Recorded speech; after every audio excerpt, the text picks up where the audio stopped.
Maybe Tinubu dreamt in the spirit of Gideon Oka, who wanted to excise the entire north out of Nigeria. Let him decimate the entire north. And let's see what he's going to get out. If he is not careful, he will lose more than ECOWAS. If he loses more than ECOWAS, he will lose Nigeria. There is no way you can go to war in Nigeria involving more than 50 million people, and you think you can just look away, you go and sleep, and you sip some tea and feel comfortable and order a military escalation into Niger. Let him go ahead and do that. We are waiting for him to do that. Please don't forget to subscribe, comment, share with your friends to have access to this kind of content that you have here. Don't forget to subscribe. I love and respect you. I'll be right back. Well, I think the first option is if only ECOWAS had become prisoners of history, they would have acted differently. A prisoner of history is that person who learns lessons from history. If only they recall what happened in Iraq, what happened in Bosnia and Herzegovina, what happened in Somalia, what happened in Libya, in Afghanistan, and the devastating effect of interference into the internal affairs of a country, they would have acted differently. Rather than being prisoners of history, they opted to become prisoners of geography, where they feel they can look at a map, dissect that map, and cherry pick. ECOWAS cherry picked and made Niger Republic a victim. Rather than looking at the other countries, there are 4 or 5 other countries that are under military rule now. When they took over their countries, ECOWAS was not in slumber. They were not sleeping. They were well alive and active. They looked away because there was no clear vested interest around to protect. But with Niger, America is visibly interested. With Niger, UK is an interested party. With Niger, they can split fire for them to protect America and the UK. And they are making the biggest mistake of their lives. Let Thursday come. Let ECOWAS move their own troops to decimate, to obliterate, and to destroy Niger. And they think other countries are going to just fold their own arms. They will not fold their arms. They are going to fight back. And they are underrating the war in the manner a camel underrates scorpion. Ask anybody who knows the desert very well. The smallest insect that gives camel the biggest headache in life is the scorpion. The moment a camel sees a scorpion, it runs like hell because the scorpion kills the camel in spite of the size. In this case, Niger is the scorpion, ECOWAS will be the camel. It will just be a matter of days and time. In international politics, you don't cherry pick what you want to destroy. You don't cherry pick. They are cherry picking on Niger. And it is an unavoidable blunder. Here is a country, Nigeria, that has multitudinal, multidimensional, endless social, political, economic, and all other problems remaining unsolved, still counting. People are living in abject poverty. You don't even have money to pay arrears, no money for infrastructure, no money for this, no money, and you think you have money to lead a war because other countries in ECOWAS don't have the money. Nigeria will fund this war, and Nigeria doesn't have the capacity to fund this war. Duly noted, Mr. Shehu. Of course, you're stating that Nigeria doesn't have the capacity to fund this war. Speaking of Nigeria, one of the questions that we'd like to ask you is why the northern part of Nigeria, why northerners are vehemently against military operations in this Niger coup. Could you give us some insight on that? It's not only the north. Get the demography very well. Go to the Niger Republic. Get the demography of Nigerians that are staying in Niger Republic. They are Hausas, Yorubas, Igbos, Fulanis, Kanuris, Birams, Ganawuris. Every tribe in Nigeria has a representation in Niger Republic. Therefore, don't look at it as a northern affair. It's not a northern affair. Maybe predominantly northerners are there, but there are so many other ethnic tribes of Nigerian extraction that are living in Niger, have been living in Niger, they have married there, they have invested there. Therefore, attacking Niger is not only attacking the north, it's attacking the entire Nigeria. Maybe that is another way of saying that maybe Tinubu dreamt in the spirit of Gideon Oka, who wanted to excise the entire north out of Nigeria. Let him decimate the entire north. And let's see what he's going to get out. If he is not careful, he will lose more than ECOWAS. If he loses more than ECOWAS, he will lose Nigeria. There is no way you can go to a war in Nigeria involving more than 50 million people, and you think you can just look away, you go and sleep, and you sip some tea and feel comfortable and order a military escalation into Niger. Let him go ahead and do that. We are waiting for him to do that. We are not afraid of that. Let him attack Niger, please, yesterday, in a manner of speed, not even today. Let ECOWAS on Thursday order for a military invasion of Niger, not Thursday, but please today on Tuesday. We are waiting for it to happen.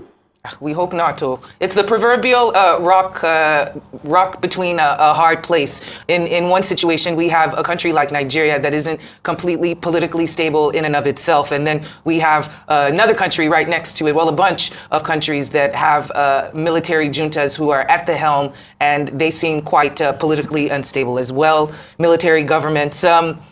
Right now, it seems like President Tinubu has a lot on his plate. He must be extremely stressed out. How heavily does his credibility hang on how he handles this Niger situation? Well, already even before the Niger situation, he has credibility issues surrounding his person, his personality, his genealogy, his political affiliation, his votes, his declaration. This is enough baggage for him. Now, on his own, he elected personally. And he invited stress and placed on his head. Unfortunately, he doesn't have the head to shoulder that tension, to shoulder that stress. If you remember, there are two rivals in Arrow of God. One of them is Umwaka of Idimili. The other one is Ezulu of Ulu. The two of them have been at loggerheads. They have been fighting. And in trying to paint the scenario the way it is, Achebe did a proverb, which I love always, that I prefer to deal with somebody who calls for war and put his head. I prefer to deal with people who throw a stone up there and put their head to receive it than somebody who calls for war, and when it comes, he trembles and passes a premature shit. This is a war that Tinubu cannot afford. Physically, psychologically, intellectually, militarily, the capacity is not there. I think he is using this war as an alibi. As what? As a cover. To do what? To ensure the war comes between Nigeria, ECOWAS, and Niger, and then that will make him invoke a constitutional provision for emergency rule. That will not happen. Nigerians are much, much wiser. We have seen other military, just like you said, in other military and other countries where military are, they are stable. They have no business going to Niger. If the choice of Nigerian people to assert for their own frustration is a military rule, and they have welcomed it, so be it. Where was ECOWAS when other countries were being taken over by military? Where was America? Where the UK? Where are all these pretenders of democracy? Where were they? If military rule is an option to irresponsible leadership, to fraud in governance, to betrayal of trust, to cherry picking of enemies, so be it. Mr. If civilian president don't like coup, if civilian president don't like coup, they should be democratic, they should be responsible, and they should be answerable. Short of that, coup will always be an option for people who are aggrieved. Noted. Of course, we'll have other elements to explore with you, but I would like to go back to some of the statements that you've made here. You mentioned that if the president is not careful, he will lose more than ECOWAS, he will lose Nigeria. And when referring to the president exploring military options, you stated, and I quote, "We are waiting for him to do that." So I'm just wondering, when you say you're waiting for him to do that, what reaction, since you're also a political activist, what reaction do you have in store should he choose to explore the military option? When Saddam Hussein invaded Kuwait, the next 3 hours, the president of the US then, George Bush Sr., went on the air and said, "This is my last message to Saddam Hussein. Get out of Iraq or you lose more than Iraq." He refused to go out and he lost Iraq. If Tinubu decides to go and invade, along with ECOWAS, to invade Niger, he will lose more than ECOWAS, because definitely we are going to the polls anytime, any day, anytime soon. We'll go back to the votes. We'll go back to the polling stations. And that is when Nigerians will realize that they have been called upon in the past.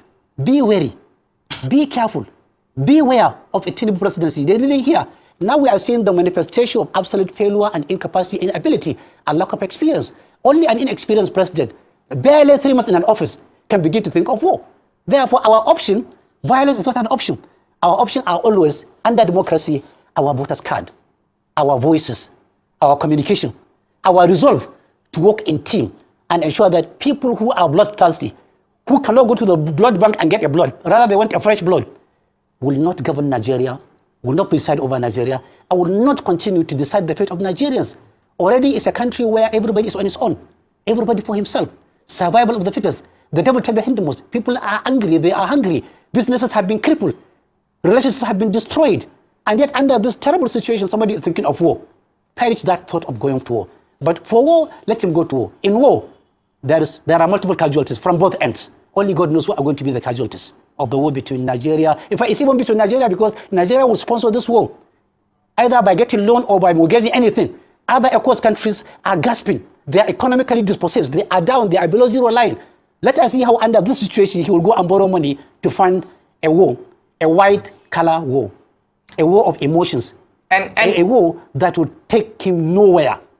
And a war that is sure to create havoc within our continent, not just the Western region, but all through. Extensive havoc. Extensive havoc. And as students of history, you can enlighten us some more about this, but you were speaking about who will foot the bill for the war. We're still paying for our very valiant efforts in Sierra Leone and Liberia, in which Nigeria did shelve most of the cost for that. We do know that there is a cost of living crisis that is biting us quite severely, as many as are clamoring for palliatives. But I want to move away from that and ask about the intervention of foreign powers. Still more on being a student of history. Historically speaking, we have seen this happen in many regions.